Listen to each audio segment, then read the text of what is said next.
കുട്ടിക്കളി മാറാത്ത പ്രായം, സൗഹൃദങ്ങളും കുഞ്ഞു കുഞ്ഞു പിണക്കങ്ങളും ചേർത്തുവെച്ച കൗമാരം, കുടുംബത്തിന്റെ അത്താണിയായി മാറുമെന്ന സ്വപ്നങ്ങൾ.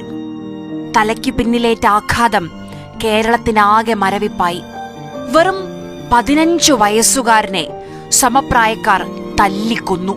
ഇവിടെ ചില 18 വയസ്സിന് താഴെയുള്ള കുറച്ച് എണ്ണങ്ങൾക്കൊരു ധാരണ തലയ്ക്കകത്തുണ്ട്. ഞങ്ങൾ 18 വയസ്സിന് താഴെയാണ്, ഞങ്ങളൊരു ക്രൈം ചെയ്തു കഴിഞ്ഞാൽ മൈനർ എന്നുള്ള രീതിയിൽ ഒരു വിഷയമില്ലാതെ കേസൊന്നും ഇല്ലാതെ നമുക്കങ്ങോട്ട് സുഖമായിട്ട് പോവാം. കുട്ടിക്കളി തീക്കളിയാണെന്ന് പറഞ്ഞ് ഒടുവിൽ മരണക്കളിയായി.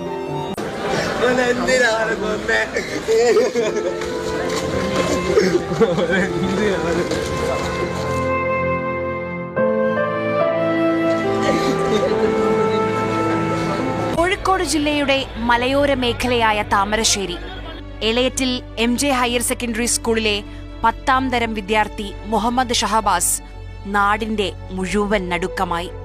മോഡൽ എക്സാമിന് മികച്ച വിജയത്തോടെ 10ാം ക്ലാസ് പരീക്ഷയ്ക്ക് ആത്മവിശ്വാസത്തോടെ പോകേണ്ടിയിരുന്ന കുഞ്ഞാണ്. അധ്യാപകർക്കും നാട്ടുകാർക്കും ഒക്കെ മറുത്തൊരു വാക്ക് പറയാനില്ലാത്തവണ്ണം പ്രിയപ്പെട്ടവനാണ്.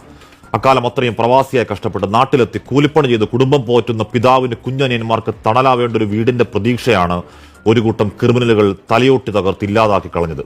കുട്ടിക്കളി എന്ന് പറയരുത്, പ്ലാൻഡ് മർഡറാണ്. എല്ലാത്തിനും തുടക്കം ഞായറാഴ്ച ട്യൂഷൻ സെന്ററിൽ നടന്ന സെന്റ് ഓഫ് പരിപാടി. ഒരു സ്കൂളിലെ കുട്ടികൾ ഡാൻസ് കളിച്ചപ്പോൾ മറ്റൊരു സ്കൂളിലെ കുട്ടികൾ കൂകി. പിന്നാലെ ചേരിതിരിഞ്ഞ വാക്കുതർക്കം. വിദ്യാർത്ഥികളാവുമ്പോൾ കുറെ കുസൃത്തരം കാണിച്ചു വരും. അതൊക്കെ സഹിച്ച്, അതൊക്കെ ക്ഷമിച്ച് അവരെ പഠിപ്പിക്കുക ഒരു അധ്യാപകന്റെ ചുമതല. പെൺകുട്ടികളെ കയറി പിടിക്കുന്നതും കത്തിക്കുത്ത് നടത്തുന്നതും കോളേജ് പ്രോപ്പർട്ടീസ് നശിപ്പിക്കുന്നതാണ് കുസൃത്തരം സാർ ഉദ്ദേശിക്കുന്നെങ്കിൽ അത് എന്റെ കണ്ണടയ്ക്കാൻ എനിക്ക് കൈവിട്ടുപോയ കൗമാരത്തിന് അപമാനമായി തോന്നുന്ന കാലം. ട്യൂഷൻ സെന്ററിലെ വിദ്യാർത്ഥി പോലുമല്ലാത്ത മുഹമ്മദ് ഷഹബാസിനെ വീട്ടിൽ നിന്ന് വിളിച്ചുവരുത്തി. പിന്നെ കണ്ടത് പ്രാകൃതമായ ആൾക്കൂട്ട വിചാരണ. നിലത്തിട്ട് ചവിട്ടി മെതിച്ചു.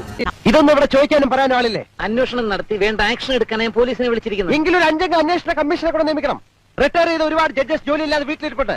ആരെങ്കിലും ഒരാൾ നേതൃത്വം വഹിക്കും. ഒരു കൂട്ടർ ഇതെല്ലാം ഫോണിൽ പകർത്തി ആസ്വദിച്ചു. കൺമുന്നിൽ മക്കളുടെ പ്രായമുള്ള കുട്ടികൾ പരസ്പരം തല്ലി നോവിക്കുമ്പോൾ ഇടപെടാൻ പോലുമാകാത്ത നിസ്സഹായത. ഇവിടുത്തെ രാഷ്ട്രീയക്കാരുടെയും കാശുള്ളവന്മാരുടെയും മക്കളാണെന്ന് അഹങ്കരിച്ച് എന്ത് താന്തോന്നിത്തരവും കാണിക്കുന്ന കുറെ തെരുവ് ഗുണ്ടകൾക്ക് അഡ്മിഷനും കൊടുത്ത് അവരുടെ തെമ്മാടിത്തരത്തിന് കൂട്ടുനിന്ന് വിദ്യാഭ്യാസം എന്ന വാക്കിനെ വ്യഭിചരിക്കാണ് ചെയ്യുന്നത്. പൊറുക്കാനാകുന്ന കുസൃതിയായിരുന്നില്ല കരുതിക്കൂട്ടിയുള്ള കൊലപാതകം. വധശിക്ഷ വിധിക്കാൻ സമൂഹമാധ്യമത്തിൽ ഗ്രൂപ്പുണ്ടാക്കി. ഇതുപോലെ ചിലരൊക്കെ വലിയ മറ്റവന്മാരുടെ മക്കളാണെന്ന് പറഞ്ഞുകൊണ്ട് ഈ കോളേജ് വിലസുന്നുണ്ട്. മയക്കുമരുന്നും ഹോക്കി സ്റ്റിക്കും സൈക്കിൾ ചെയിനും ഒക്കെ. കൂട്ടത്തല്ലിൽ മരിച്ചു പോയാലും കേസാകില്ലെന്ന് സംഘാംഗങ്ങൾക്ക് സന്ദേശം നൽകി. നിന്ന് സൃഷ്ടിച്ചുവിടുന്നെങ്കിൽ അടുത്ത തലമുറ ഈ നാടിന്റെ നിറം ചോര ചുവപ്പാക്കും. അല്ല, ഇപ്പൊ ഇവന്മാരൊക്കെ ചെയ്യുന്നതും ഏതാണ്ട് അതൊക്കെ തന്നെ. മർദ്ദനമേറ്റ ഷഹബാസ് കൂട്ടുകാർക്കൊപ്പം വീട്ടിലേക്കെത്തുമ്പോൾ തലച്ചോറിനുള്ളിൽ രക്തം കട്ട പിടിച്ചു തുടങ്ങിയിട്ടുണ്ടാകും. ഈ നാട്ടിലെ നിയമങ്ങളുണ്ടല്ലോ, അത് വെറും ഓട്ടക്കലമാണ്. നീതി ചോർന്നു പോകാൻ പഴുതുകളിട്ടിരിക്കുന്ന ഓട്ടക്കലം. ഒരു കൂട്ടത്തല്ലിനിടയിൽ ഒരുവൻ കൊല്ലപ്പെട്ടാൽ ആരാണ് കുത്തിയെന്ന് തെളിവുണ്ടാവില്ല. അതുകൊണ്ട് അർഹിക്കുന്ന ശിക്ഷ കൊടുക്കാൻ പ്രയാസമാണ്, പ്രത്യേകിച്ചും ശരിയായി സാക്ഷിയില്ലാത്ത. എന്ത് പറഞ്ഞ് ആശ്വസിപ്പിക്കുമെന്നറിയാതെ നാടാകെ മരണത്തിന്റെ മൂകത. അവന്റെ മുഖത്ത് നോക്കാൻ പോലുമാകാതെ പ്രിയപ്പെട്ട കൂട്ടുകാർ. പ്ലാന്റ് മർദ്ദത്തിന് ശിക്ഷ എന്താണെന്ന് അറിയാമോ? തൂക്കിക്കൊല്ലുക. ഈ നാട്ടിലെ 90% കൂട്ടത്തല്ലുകളും കൊലകളും പ്ലാന്റ് ആണ്. അതിലൊക്കെ പ്രതികളെ ശിക്ഷിക്കാൻ ഈ നാട്ടിലെ നിയമത്തിന് കഴിഞ്ഞിരുന്നുവെങ്കിൽ ഇവിടെ തൂക്കുമരങ്ങൾ തികയില്ലായിരുന്നു. ഇതിനിടയിലാണ് നാളെ ഈ 5 എണ്ണം SSLC പരീക്ഷ എഴുതുമെന്ന് പറഞ്ഞുള്ള സ്കീം നടക്കുന്നത്.